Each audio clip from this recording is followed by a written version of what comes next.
When will the war in Ukraine come to an end?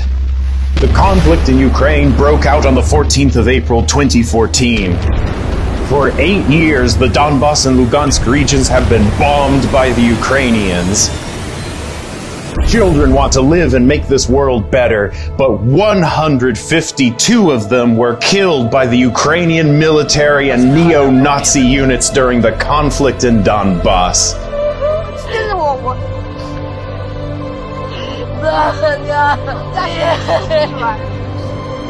In the evening of November the 5th, 3 days after the election in Donetsk, a shell allegedly fired by the Ukrainian army hit a school stadium.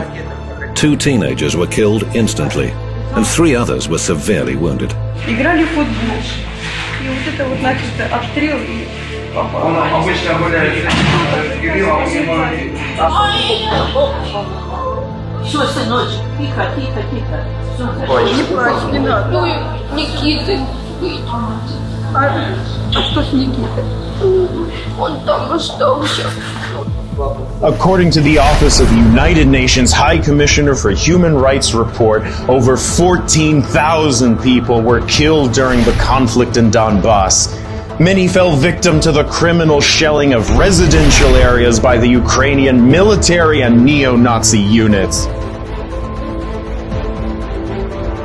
8 years ago, we all witnessed the tragic events in the center of Kiev. They reached a peak with the bloody coup that shook the entire country, led to Crimea's secession from Ukraine, and the still ongoing armed conflict in Donbas.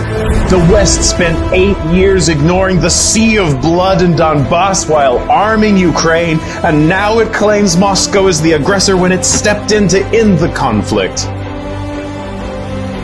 For 8 years, Ukraine discriminated against Russian-speaking people.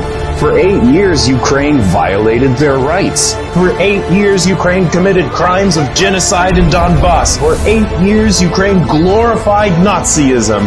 For 8 years, Ukraine persecuted the independent media and journalists. The 8-year-long bombing of Donbas must come to an end.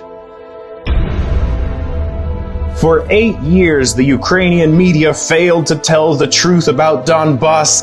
It's high time we all knew it.